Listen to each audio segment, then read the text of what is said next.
तो हम लोगों ने पिछले क्लास के अंदर में कूलम्ब्स लॉ की बात की थी, और एक आवेश अगर कहीं हो और दूसरा आवेश कहीं हो तो पहला आवेश दूसरे पर बल लगाता है, दूसरा पहले पर बल लगाता है, आकर्षण या प्रतिकर्षण का, और उसके लिए सूत्र कूलम्ब्स लॉ से कहा जाता है।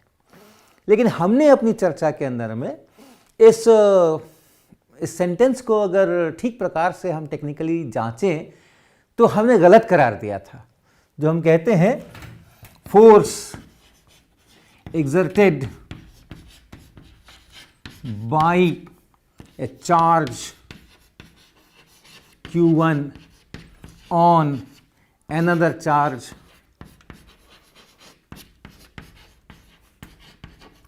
q2 is F is equal to q1 q2 by 4 pi epsilon naught r square magnitude में, और फिर उसका डायरेक्शन। ऐसे हम लोग सामान्यतः कूलम्ब्स लॉ पढ़ते हैं, लेकिन अगर हम इसको ठीक प्रकार से देखें तो ये अपने आप स्पेशल थियोरी ऑफ रिलेटिविटी के साथ कंसिस्टेंट नहीं है, और इसलिए हमने उसके बाद एक दूसरा जो मॉडर्न व्यू है वो रखा कि एक चार्ज दूसरे चार्ज पर फोर्स लगाता ही नहीं है। चार्ज पे फोर्स लगाने का काम दूसरे चार्ज का है ही नहीं, चार्ज पे फोर्स लगाने का काम इलेक्ट्रिक फील्ड का है। इस चार्ज के ऊपर किसने फोर्स लगाया, ये फोर्स किसने लगाया? इस चार्ज ने नहीं लगाया, बल्कि इलेक्ट्रिक फील्ड ने लगाया। हाँ, वो इलेक्ट्रिक फील्ड आया कहाँ से? वो इस चार्ज के कारण से आया, वो बात अपने आप ठीक है। अगर यहाँ एक चार्ज q1 है और उससे r डिस्टेंस पर एक दूसरा चार्ज q2 है, तो इस पर जो फोर्स लग रहा है वो फोर्स इतना लग रहा है, ये तो बात ठीक है, ये इतना फोर्स इसके ऊपर लग रहा है। लेकिन ये फोर्स कौन लगा रहा है? ये q1 नहीं लगा रहा है। q1 ने जो सब जगह इलेक्ट्रिक फील्ड पैदा किया होगा, यहाँ वहाँ वहाँ वहाँ सब जगह जो इलेक्ट्रिक फील्ड पैदा किया होगा, तो यहाँ वाला जो इलेक्ट्रिक फील्ड है, इसके लोकेशन पर जो इलेक्ट्रिक फील्ड है जो इसने पैदा किया है, और भी बाकी जगह भी पैदा किया हुआ है, यहाँ जो फील्ड है वो फील्ड इस पर फोर्स लगाता है। अगर मैं ये चार्ज यहाँ से उठा करके और यहाँ रख दूँ तो इसने यहाँ भी फील्ड पैदा किया हुआ था, यहाँ भी किया हुआ था, सब जगह किया हुआ था। यहाँ वाला जो फील्ड है वो इस पर फोर्स लगाता है। तो एक आवेश दूसरे आवेश पर बल नहीं लगाता, बल्कि इलेक्ट्रिक फील्ड का काम है बल लगाने का। इसको हमने पिछले दिन इसकी चर्चा की थी, इस पर जोर दिया था, और इसलिए हमने कहा कि जो फोर्स है, किसी चार्ज पर जो फोर्स है वो Q टाइम्स E है, ये इलेक्ट्रिक फील्ड है। तो ये इलेक्ट्रिक फील्ड जितना होगा, जिस दिशा में होगा, उसके अनुसार ये फोर्स बनेगा। तो हम इलेक्ट्रिक फील्ड को कई बार पाठ्य पुस्तकों में इलेक्ट्रिक फील्ड ऐसा डिफाइन करते हैं, ऐसा डिफाइन करते हैं। गणित में देखें तो ये और ये एक ही चीज़ है, लेकिन जो संदेश है वो संदेश अलग अलग है। इसका संदेश क्या है? फोर्स है, और फोर्स से हम इलेक्ट्रिक फील्ड डिफाइन कर रहे हैं। इसका क्या संदेश है? इलेक्ट्रिक फील्ड है, और उस इलेक्ट्रिक फील्ड के कारण से कुछ फोर्स है जिसको हम इस इक्वेशन से डिफाइन कर रहे हैं। तो हालांकि ये दोनों इक्वेशन गणित के हिसाब से देखें तो एक ही इक्वेशन है, उसी को आपने इसको इधर कर दिया, उसको उधर कर दिया, तो ऐसा हो गया। लेकिन जो उसका वास्तविक संदेश है वो काफ़ी अलग है। इसमें है जैसे कि फोर्स तो है ही, और उस फोर्स से हम इस इलेक्ट्रिक फील्ड को परिभाषित कर रहे हैं। यहाँ पर है नहीं, इलेक्ट्रिक फील्ड ही फोर्स का कारण है। इलेक्ट्रिक फील्ड है और उसके कारण से ये इतना फोर्स जनरेट हो रहा है, इलेक्ट्रिक फील्ड उस पर Q आवेश पे इतना फोर्स लगा रहा है। तो ये चीज़ें हम लोगों ने बातचीत की थी। और फिर हमने देखा था कि हम इलेक्ट्रोस्टैटिक्स किसको कहते हैं। ये भी जो रूल्स हैं, ये भी जो रूल्स आए हैं जो इलेक्ट्रिक फील्ड की तरफ से आए हैं, इसके कारण से एक इलेक्ट्रिक फील्ड बना, पहले के कारण से इलेक्ट्रिक फील्ड बना, ऐसा कुछ इलेक्ट्रिक फील्ड बना, और फिर उस इलेक्ट्रिक फील्ड ने, ये इलेक्ट्रिक फील्ड और उस इलेक्ट्रिक फील्ड ने Q2 के ऊपर फोर्स लगाया। तो ये सब जो इक्वेशंस हैं वो उन्हीं परिस्थितियों के लिए सही हैं जिनमें कि हम इलेक्ट्रोस्टैटिक्स है ऐसा बोल सकते हैं। अर्थात जो चार्जेस हैं वो रेस्ट में है, और केवल अभी रेस्ट में है इतना ही नहीं, बल्कि थोड़े पहले से भी वो रेस्ट में पड़े हैं। कितना पहले से, ये इस पर निर्भर करता है कि हम कितने डिस्टेंसेस के बीच की बात कर रहे हैं। अगर हमारा जो डिस्टेंस है ये कुछ r डिस्टेंस है, तो एक जगह से इलेक्ट्रिक फील्ड को और वहाँ तक जाने में r/c ऐसा कुछ समय लगेगा, उसके और पहले से अगर वो वहाँ पर है तो बस ठीक है, वो काफ़ी पहले से घूम फिर भी रहा हो, लेकिन अगर हम r डिस्टेंस में हमारी रुचि है तो r/c इसके और थोड़ा पहले से वहाँ पर अगर वो स्थिर है तो हम उसको इलेक्ट्रोस्टैटिक्स कह सकते हैं। और इलेक्ट्रोस्टैटिक्स की सिचुएशन में ये सारे रूल्स होते हैं, ये हम लोगों ने चर्चा की। फिर हमने एक वेक्टर इक्वेशन लिखने की कोशिश की, क्योंकि हम गणित भी थोड़ा थोड़ा साथ में पढ़ रहे हैं, थोड़ा सा मैथमेटिकल फिजिक्स भी चल रहा है इलेक्ट्रोडायनामिक्स के साथ, क्लासिकल इलेक्ट्रोडायनामिक्स के साथ में। तो हमने एक एक्सेस सिस्टम बनाया, XYZ एक्सेस बनाया, इसको आप कह सकते हैं Z, इसको Y, इसको X कह सकते हैं, या इसको X, इसको Y, उसको Z ऐसा भी कह सकते हैं। तो XY, इसको X, इसको Y और इसको Z ऐसा कह सकते हैं। तो एक एक्सेस सिस्टम बनाया, राइट हैंडेड एक्सेस सिस्टम। और फिर हम एक आवेश लेते हैं और उसको हम Q' लिखते हैं, और ये कहाँ है ये बताने के लिए हम ये पोजीशन वेक्टर लेते हैं और इसको हम R' ऐसा ये पोजीशन वेक्टर बताते हैं। और इसके कारण से अगर कहीं और हमें फील्ड लिखते हैं, मान लीजिए हमें यहाँ कहीं फील्ड लिखना है, तो इस जगह पे कोई चार्ज है या नहीं है, ध्यान रखिएगा, कोई भी चार्ज होना ज़रूरी नहीं है। यहाँ पे फील्ड इसका है, यहाँ भी है, यहाँ भी है, सब जगह है। और उसको अगर हमने R ऐसा वेक्टर बोला, यहाँ पे हमें फील्ड चाहिए, किसके कारण से फील्ड चाहिए, इसके कारण से। तो ये हम लोगों ने देखा, ये Q' 4πε0 यहाँ, और R vector minus R' vector, और डिवाइडेड बाई इसका जो मैग्नीट्यूड है उसका क्यूब। ये इस फॉर्म में हमने लिखा उसको। ऐसे भारी भरकम लग रहा होगा, लेकिन कुछ ज़्यादा है नहीं। ये जो R vector minus R' vector है वो एसेंशियली ये वाला वेक्टर है, और इसलिए इसका जो मैग्नीट्यूड है वो ये डिस्टेंस है, और क्यूब है यहाँ पे, एक मैग्नीट्यूड यहाँ है तो स्क्वायर हो जाएगा, तो वही है Q/4πε0r², वही है। लेकिन इस प्रकार से हम लिखते हैं। आज हम चर्चा करने जा रहे हैं कि अगर एक चार्ज नहीं हो करके और एक समूह है चार्जेस का, एक डिस्ट्रीब्यूशन है चार्जेस का, कलेक्शन है चार्जेस का, उसके कारण से हम ये फील्ड कैसे लिखेंगे। तो एक बहुत अच्छी सी बात है इसमें कि ये जो इलेक्ट्रिक फील्ड है चार्जेस के कारण से, वो प्रिंसिपल ऑफ सुपरपोजिशन का पालन करते हैं।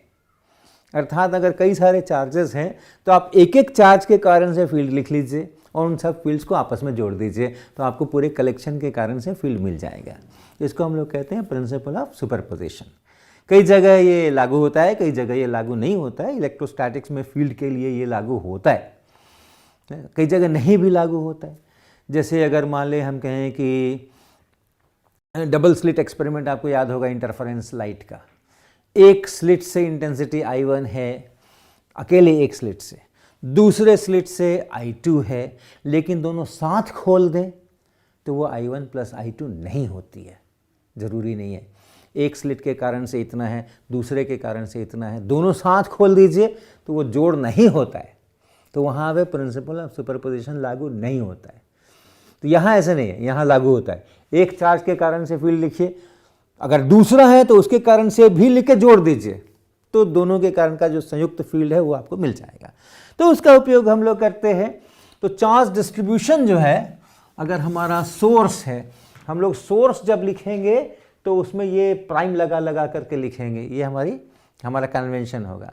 और जहाँ पर हमें फील्ड निकालना है उस पॉइंट के लिए जब हम लिखेंगे तो बिना प्राइम का लिखेंगे। तो जैसे हमें यहाँ पे अगर फील्ड निकालना है, इसको हम फील्ड पॉइंट कह सकते हैं, जिस पॉइंट पे मुझे फील्ड चाहिए। फील्ड पॉइंट को जब हम लिखेंगे तो बिना ये डैश लगाए हुए, बिना प्राइम लगाए हुए लिखेंगे, और सोर्स जहाँ है उसके बारे में जब लिखना होगा तो हम प्राइम लगा करके लिखेंगे। अमूमन हम इस प्रक्रिया का पालन करेंगे, कभी कभी नहीं भी कर सकते हैं, लेकिन अमूमन इसका पालन करेंगे। तो ये जो हमारा सोर्स है जिसके कारण से हम फील्ड यहाँ लिख रहे हैं, वो कई प्रकार का हो सकता है। उसमें से एक प्रकार है जिसको हम कह सकते हैं डिस्क्रीट चार्ज डिस्ट्रीब्यूशन।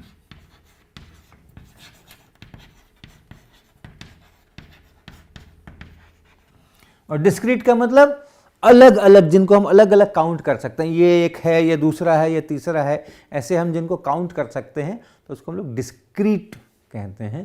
तो अगर हमारे पास में एक्सेस सिस्टम है, ऐसा कुछ एक्सेस सिस्टम है, ये हमने एक्स वाई जेड ऐसा लिखा, एक्स वाई और एक्स से वाई की तरफ जाइए तो जेड ऐसे लिखा, तो एक चार्ज यहाँ है, एक यहाँ है, एक वहाँ है, ऐसा अलग अलग चार्जेस हैं। हम उसको कह सकते हैं कि हाँ ये देखो एक रहा, ये देखो दूसरा रहा। तो ऐसे जो सेपरेट सेपरेट ये सब पॉइंट चार्जेस हैं, तो उनको हम लोग कहते हैं ये डिस्क्रीट चार्ज डिस्ट्रीब्यूशन है। तो एक चार्ज है ये, मान लो इसको Q1 प्राइम कहें, ये Q2 प्राइम है, ये Q3 प्राइम है, ऐसे चार्जेस हैं। और उनके जो पोजीशन वेक्टर्स हैं उनको भी हम लोग वैसा ही बोलेंगे, ये R1 प्राइम पोजीशन वेक्टर है, इसका जो पोजीशन वेक्टर है ये R2 प्राइम ऐसा है, ऐसे ही सबके बारे में बताएंगे। और इसके कारण से, इस चार्ज डिस्ट्रीब्यूशन के कारण से, इस समूह के कारण से किसी पॉइंट पे मुझे इलेक्ट्रिक फील्ड चाहिए, और वो जो पॉइंट है जहाँ भी है उसको हम ये पॉइंट कहेंगे, और उसका जो पोजीशन वेक्टर है उस पोजीशन वेक्टर को हम R कहेंगे।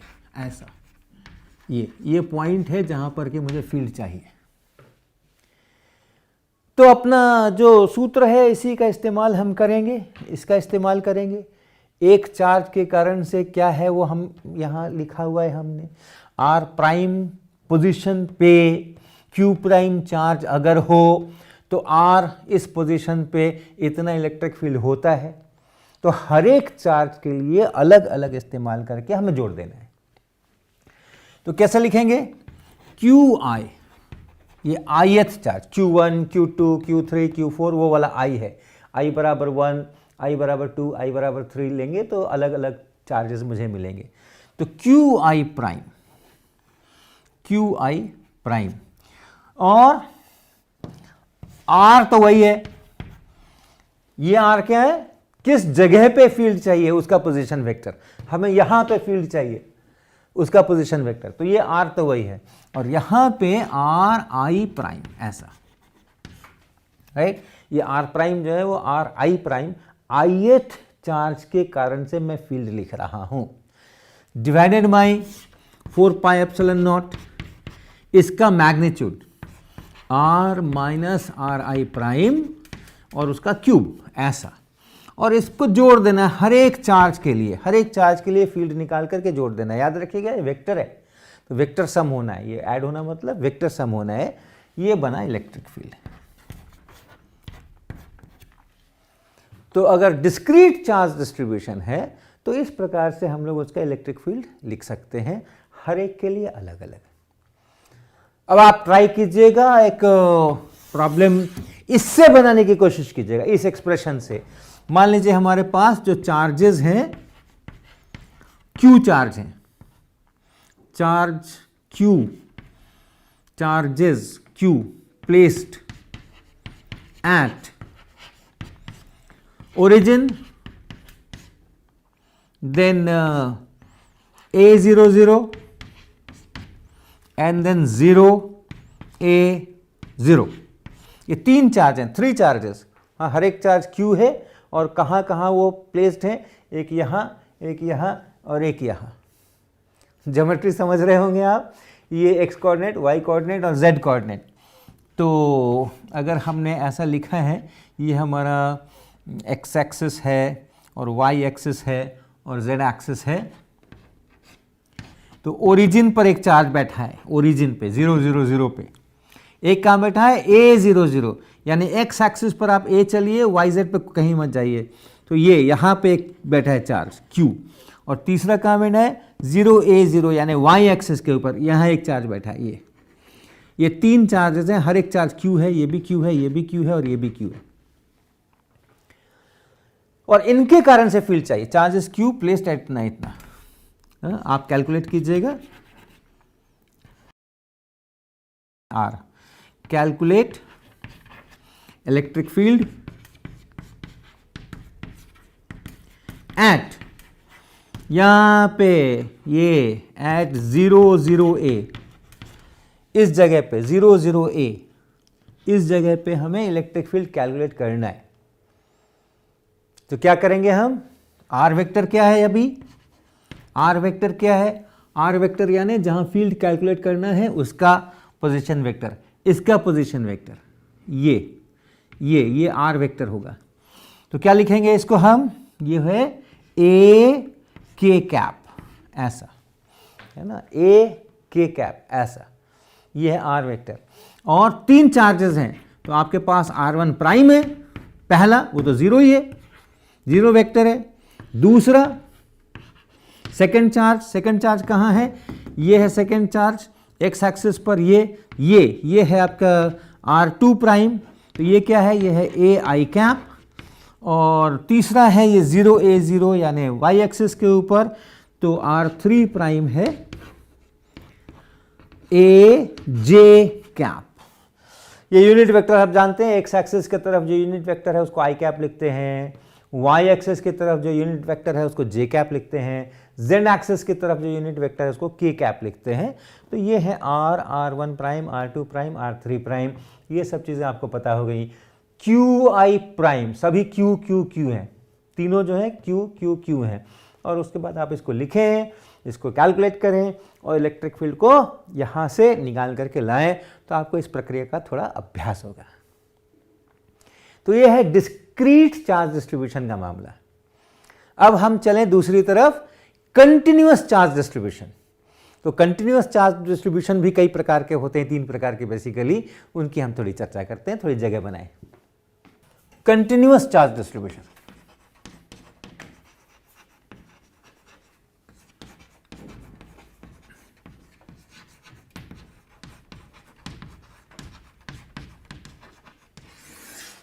तो कंटिन्यूअस चार्ज डिस्ट्रीब्यूशन में हम एक एक चार्ज को अलग अलग नहीं कह सकते कि एक ये रहा, फिर एक ये रहा, फिर एक ये रहा, ऐसा नहीं कह सकते, वो कंटिन्यूअस है। एक उदाहरण से हम शुरू करते हैं। मान लीजिए हमारे पास एक तार है, हमारे पास एक प्लास्टिक का तार है, ओके, कोई प्लास्टिक वायर है ये, और इस प्लास्टिक वायर पे हमने कुछ चार्जेस रखे हैं, रगड़ के और कुछ करके इसके ऊपर हमने कुछ चार्जेस बनाए हैं, चार्जेस डाले हैं, ऐसा।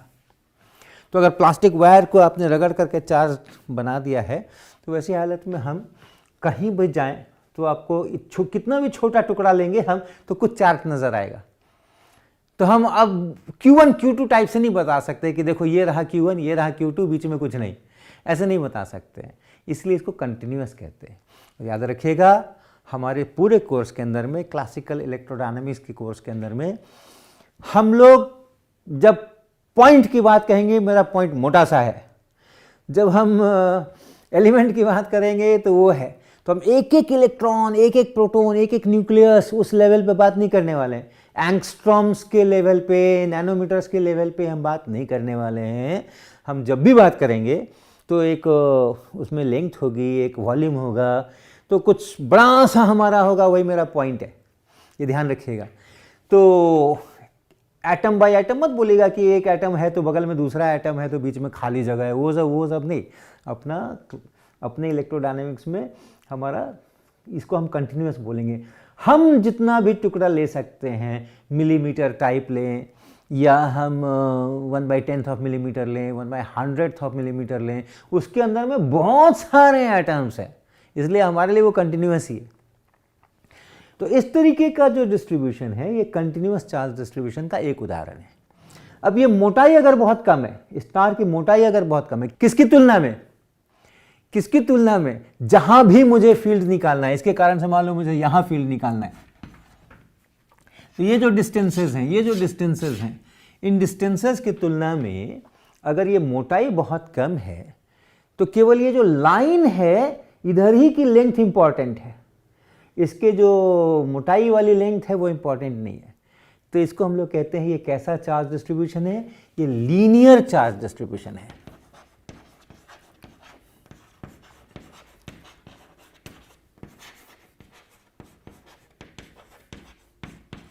ये एक लाइन के ऊपर सारे चार्ज हैं, लाइन स्ट्रेट लाइन हो सकती है या कर्व्ड लाइन हो सकती है, लेकिन एक लाइन के ऊपर ये सारे चार्जेस हैं, तो इसको हम लोग लीनियर चार्ज डिस्ट्रीब्यूशन कहते हैं। और इस लीनियर चार्ज डिस्ट्रीब्यूशन को डिस्क्राइब करने के लिए कहां कितना चार्ज है, कहां कितना चार्ज है, कहां ज़्यादा चार्ज है, कहां कम चार्ज है, वो बताने के लिए हम लोग एक और क्वांटिटी डिफाइन करते हैं जिसको हम कहते हैं linear charge density. Linear charge density. तो अगर हमारा ये एक्सिस सिस्टम है और यहाँ इस पर हमने कोई एक पॉइंट लिया और उस पॉइंट का जो पोजीशन वेक्टर है वो आर प्राइम, ऐसा ये पोजीशन वेक्टर है इसका। देखिए हम प्राइम लिख रहे हैं क्योंकि ये हमारा सोर्स है जिसके कारण से फील्ड यहाँ पैदा हो रहा है। तो ये आर प्राइम है और यहाँ पे हमने एक छोटा सा एलिमेंट इस तार की तरफ लिया ये, और इसकी जो लेंथ है उसको हम dl प्राइम लिखेंगे। ये इस तार की ही दिशा में हम तार पर ही एक छोटी सी दूरी तय करेंगे और ये जो इतनी दूरी है, ये तार की जो इतनी लेंथ है, ये जो भाग है तार का, जो एलिमेंट है तार का, उसकी लंबाई जो है उसको हम dl प्राइम लिख रहे हैं। और इतनी दूरी में कितना चार्ज है, इतनी दूरी के अंदर में कितने कूलम चार्ज है, उसको हम dq प्राइम लिखेंगे। यहाँ जो चार्ज है इतनी दूर के अंदर में उसको हम dq प्राइम ऐसा लिखेंगे। तो dl प्राइम लंबाई में dq प्राइम इतना आवेश यहाँ पर है। तो उसको अगर आप भाग लगा दीजिए, इस dq प्राइम को अगर आप dl प्राइम से भाग लगा दीजिए, ये जो चीज़ मिलती है इसको हम कहते हैं लीनियर चार्ज डेंसिटी। और सामान्यतः उसके लिए लैम्डा शब्द का, लैम्डा अक्षर का प्रयोग किया जाता है। और ये लीनियर चार्ज डेंसिटी यहाँ जितनी है, यहाँ जितनी है, यहाँ जितनी है, यहाँ जितनी है, वो अलग अलग हो सकती है। हो सकता है कि यहाँ पे बहुत सारे चार्जेस नज़दीक नज़दीक हैं, यहाँ पे कुछ दूर दूर हैं, कहीं नेगेटिव चार्जेस भी हो सकते हैं। तो अलग अलग जगह पे उतना ही dl प्राइम अगर हम लें तो उसमें जो चार्ज कंटेन्ड है वो अलग अलग हो सकता है। इसलिए ये जो चीज़ है ये इस r प्राइम पे डिपेंड करती है। तार पे कहाँ, तार पे किस जगह पे, तार पे यहाँ कि तार पे यहाँ कि तार पे यहाँ। अगर तार पे यहाँ बात करना है तो फिर ये हो गया r प्राइम, और ये अगर r प्राइम हो गया तो और ये हो गया dl प्राइम। ये dl प्राइम हो गया तो इतनी दूर के अंदर में फिर हम देखेंगे कि क्या हालत है, कितना चार्ज है, उसके अनुसार ये निकालेंगे। तो अलग अलग r प्राइम पे यानी अलग अलग पोजीशन पे, तार के अलग अलग पोजीशन पे इसका मान अलग अलग हो सकता है। तो ये फंक्शन है r प्राइम का। लीनियर चार्ज डेंसिटी को जब हमने r प्राइम के फंक्शन के रूप में बता दिया कि इस r प्राइम पे इतनी लीनियर डेंसिटी है, तब वो पूरा चार्ज डिस्ट्रीब्यूशन डिस्क्राइब हो गया। और ऐसी परिस्थिति में अगर किसी पॉइंट P पर हमें चाहिए, इस पूरे के कारण से फील्ड चाहिए, तो P पॉइंट का जो पोजीशन वेक्टर है वो फिर हम ऐसा ही डालेंगे और उसको R वेक्टर बोलेंगे। जो फील्ड पॉइंट है उसको हम लोग R वेक्टर बोलेंगे, जो सोर्स पॉइंट्स हैं उसको हम R प्राइम वेक्टर्स बोलेंगे। तो ये है। तो जो आपका बेसिक रूल था फिर से याद कीजिए, पॉइंट चार्ज के कारण से Q प्राइम और फिर R vector minus R prime vector divided by 4 pi epsilon naught mod R minus R prime cube. इसी का हम उपयोग करने जा रहे हैं। तो अब क्या है, अलग अलग चार्जेस डिस्क्रीट नहीं है तो हम अलग अलग dl प्राइम लेंगे। इसके कारण से कितना फील्ड है, फिर इसके कारण से कितना फील्ड है, फिर इसके कारण से कितना फील्ड है, ऐसे ही यहाँ से लेकर के और जितना बड़ा तार है, जितनी दूर तक वो लीनियर चार्ज डिस्ट्रीब्यूशन है, सबके छोटे छोटे पीसेस करके dl prime dl prime dl prime करके उनके कारण से लिख करके उसको जोड़ना है। तो इसके कारण से देखिए, इस dl प्राइम के कारण से यहाँ कितना है, यहाँ पर कितना है, ये है r प्राइम और ये है r।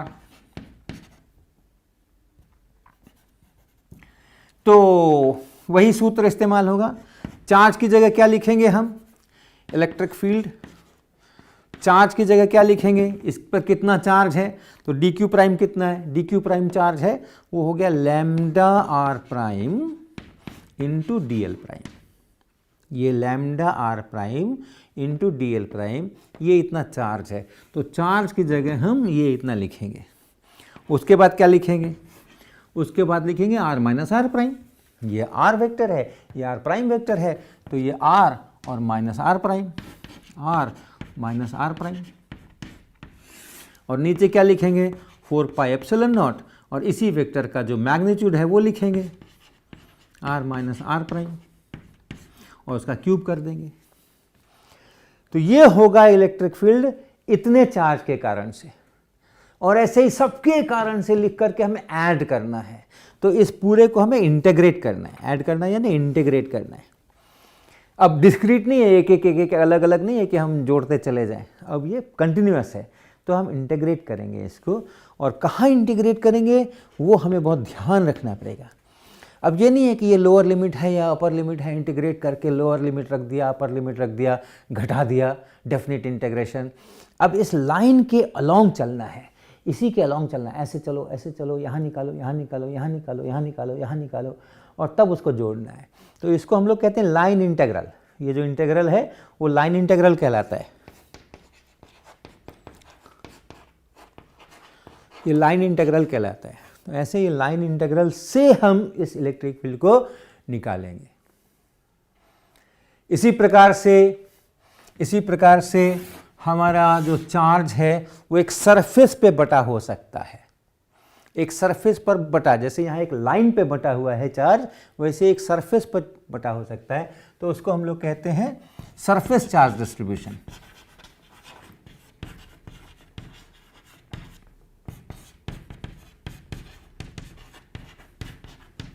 एक सरफेस है, कोई एक सरफेस है, इतनी दूर के अंदर में चार्ज है, इतनी दूर के अंदर में चार्ज है। मान लो एक बॉल है और उस बॉल को हमने से कपड़े से रगड़ करके उस पर आवेश डाल दिया, तो वो आवेश कहाँ फैलेगा? उस बॉल की सतह पर फैलेगा। तो आवेश कहाँ है? बॉल की सतह पर, एक सरफेस पर है। तो ऐसा जब होता है तो उसको सरफेस चार्ज डिस्ट्रीब्यूशन कहते हैं। और इसको कैसे डिस्क्राइब करते हैं? हमने एक छोटा सा एरिया बनाया उस पर, और उस एरिया को अगर हम डी ए प्राइम कहते हैं, इतना बड़ा एरिया बनाया, और इस पर जो चार्ज है वो अगर डी क्यू प्राइम है, तो डी क्यू प्राइम बना D A prime, charge per unit area, छोटा सा एरिया और उस पर जो चार्ज है वो भाग लगा दीजिए। इसको कहा जाता है, इसको हम लोग सिग्मा लिखते हैं जनरली, इसको हम लोग लिखेंगे sigma R prime, sigma R prime. और इसको कहेंगे हम क्या? Surface charge density.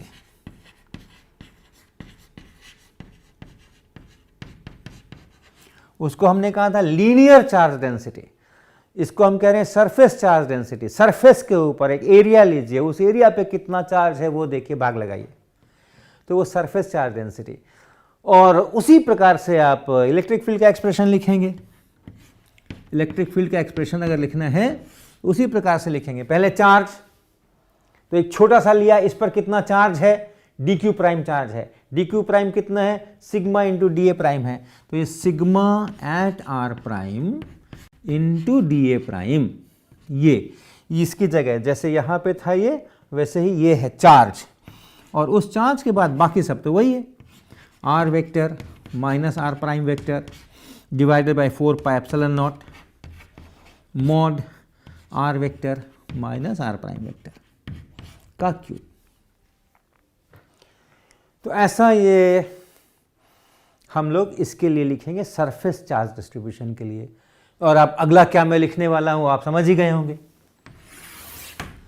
अगर एक वॉल्यूम में चार्ज डिस्ट्रीब्यूटेड है, केवल सरफेस पर नहीं, एक आयतन है, एक क्लोज्ड, एक ये वॉल्यूम है, ये क्लोज सरफेस है, अंदर में ये वॉल्यूम है ये, और उस वॉल्यूम के अंदर में अगर हम अंदर में कहीं पे एक छोटा सा एलिमेंट ऐसा बनाए, जैसे बॉल अगर सोचें आप, तो बॉल के भीतर के पूरे पोर्शन को देखिएगा, और उसके अंदर में एक छोटा सा हल्का सा डी कुछ लेकर के, लाइनें लेकर के, और आप छोटा सा वॉल्यूम बनाइए, और इस वॉल्यूम को आप लिखिए, हम लोग इसके लिए सिंबल इस्तेमाल करेंगे डी टाउ। ये टाउ है, ये Greek letter tau, D tau prime.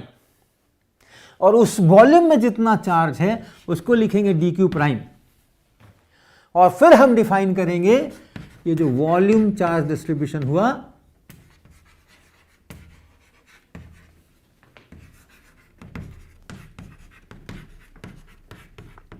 इसके लिए फिर हम डिफाइन करेंगे वॉल्यूम चार्ज डेंसिटी, रो लिखेंगे उसके लिए। कहाँ पे? आर प्राइम पे।